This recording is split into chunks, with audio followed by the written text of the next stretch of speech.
Hi everyone and welcome.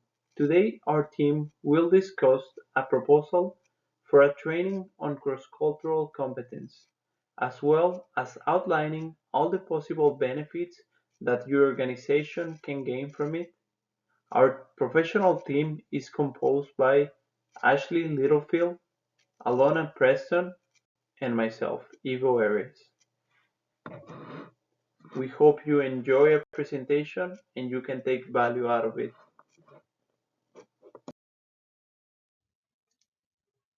CCT is a process that develops awareness, knowledge, and skills for cultural competence in both domestic and international contexts. It aims to equip participants with the cultural intelligence to navigate and succeed in diverse environments.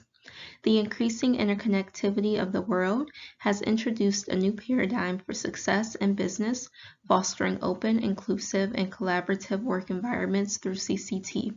The evolution of cross-cultural competence is a crucial skill set for anyone working internationally, and the risks associated with the lack of cultural sensitivity, such as low job satisfaction and poor client relationships.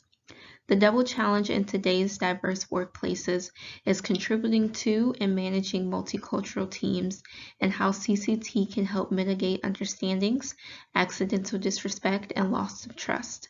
The objectives of this cross-cultural training program include building effective communication across cultures, fostering understanding, and enhancing interpersonal relations as informed by real-world situations like the case of Lisa and Dury. The heart of cultural intelligence is inclusion, enabling diverse groups to work effectively, creatively, and productively together. This is a foundational outcome of our training program. The importance of self-awareness is a key learning outcome. Participants will engage in self-analysis to identify their strengths, weaknesses, aspirations, inhibitors, and needs as they relate to intercultural situations. Awareness and knowledge gained from training must be translated into action. Participants will set SMART goals to ensure they can apply what they learn in their day-to-day work, thus reinforcing the learning and preventing it from being forgotten. We delve into the rich landscape of cultural theories that have paved the way for the development of cultural intelligence in the workplace. We begin with the seminal work of Hofstede, who introduced us to the concepts of cultural dimensions. These dimensions, such as individualism versus collectivism and power distance, have become cornerstones in understanding the invisible forces that shape our workplace interactions across cultures. Notably, Hofstede's model has been expanded by the Global Leadership and Organizational Behavior Effectiveness Project, which offers us further insight into how leadership attributes are perceived in various cultures. This expanded framework has been instrumental in tailoring leadership development programs to be culturally sensitive and effective across borders. Turning to Kluckhohn and Strodbeck's universal human value orientations, we find a compass that guides us through the values and motivations that govern human behavior. This theoretical model assists us in navigating cultural complexities by understanding the underlying values that drive decision-making processes in diverse cultural settings. Furthermore, the constructs of tightness versus looseness, introduced by Pelto and further developed by Gelfand, offers us a lens through which we can understand the degree of rigidity or flexibility within social norms across cultures. This understanding is critical as we design cross-cultural training programs that respect and adapt to the varying levels of cultural conformity. We also explore Schwartz's universal framework of values, which provides us with a map to decode the universal yet diverse values that shape societies and their cultural narratives.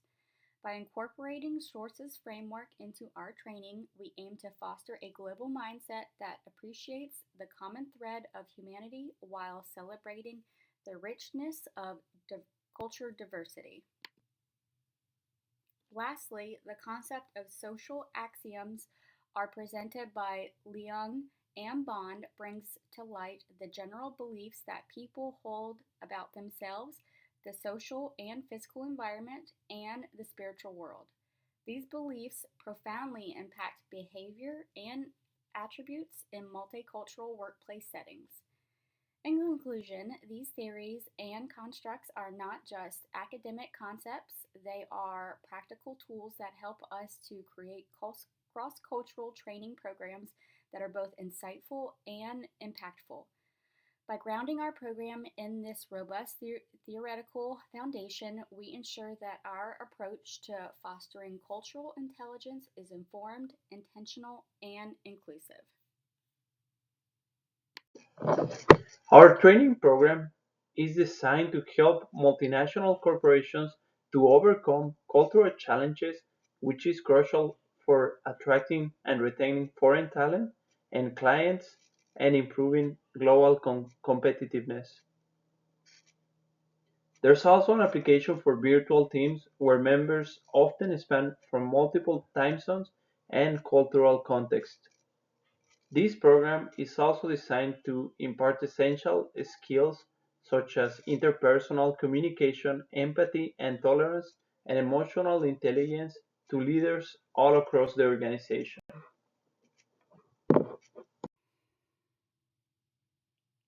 Cultural competence begins with awareness, where individuals recognize their own cultural biases and stereotypes that can create barriers to learning and personal development. This self examination helps uncover blind spots in our beliefs and values.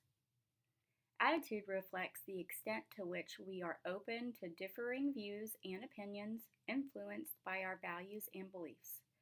It's about having a positive disposition towards diversity and inclusion. Knowledge about different cultures is critical to avoid missteps in cross cultural interactions and to understand how cultural influences behaviors like problem solving and managing people. Lastly, skills in managing cross cultural differences are necessary. Even with the right attitude and knowledge, without the ability to apply these real world situations, the other components are insufficient. We have three different workshop activities that we're going to take a look at. The cultural emission simulation, Aid to Minorities, is an activity where participants are split into two groups representing different societies with contrasting levels of development. The simulation helps examine cultural assumptions and the dynamics between aid donors and recipients, fostering understanding of the complexities involved in cultural aid. The role playing scenario, the albatross, is a nonverbal role playing activity that teaches the impact of cultural lenses on interpretations. Participants observe a role play and then discuss their perception, which often reveals how cultural backgrounds shape understanding. The interactive case study, the BAFA BAFA, is where participants are divided into two distinct cultures and visit each other's spaces to learn and navigate cultural differences.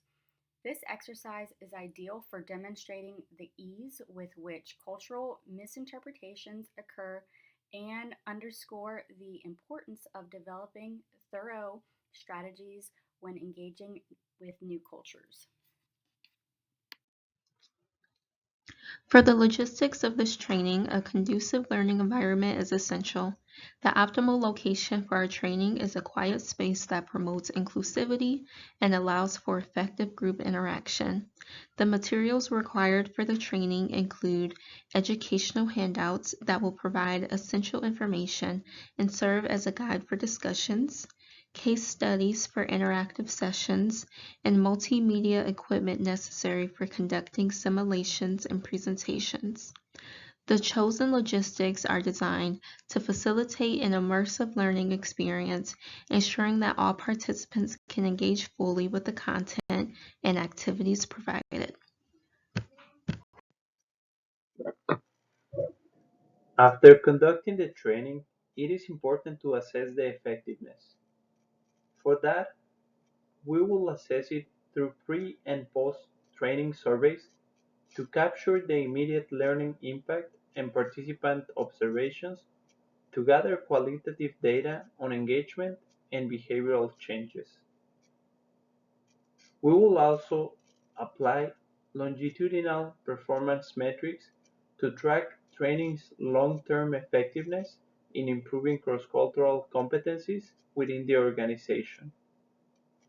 At the end, it's not just a matter of compliance or good public relationships for the company, but a core component of successful, innovative, and inclusive workplaces that attract and retain the best talent from around the world.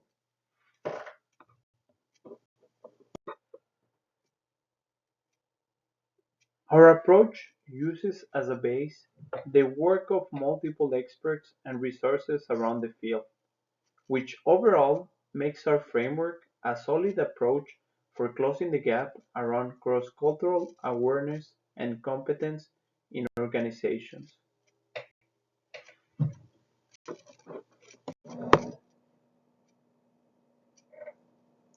I want to thank you all for your time and attention throughout this presentation on cross-cultural competence training. We've explored the significance of this vital skill in today's globalized world and the numerous benefits it brings to organizations like yours. In closing, I'd like to emphasize that investing in cross-cultural competence training is not just an expense. It's an investment in your organization's success. It's an investment in better communication, a stronger teamwork, and enhanced relationships with clients and partners from diverse backgrounds. Our program is designed to equip your team with the tools, knowledge, and the skills they need to thrive in an increasingly interconnected world. By embracing diversity and foster a culture of inclusion, your organization can unlock its full potential and achieve new heights of success. So I invite you to take this important step towards a more culturally competent and globally competitive organization. Let's work together to bridge cultural gap, build stronger connections, and reach new horizons. Thank you for considering our cross-cultural competence training program. We look forward to partnering with you on this journey of growth and excellence. If you have any questions or would like to discuss the next steps, please feel free to reach to us. Thank you and have a wonderful day.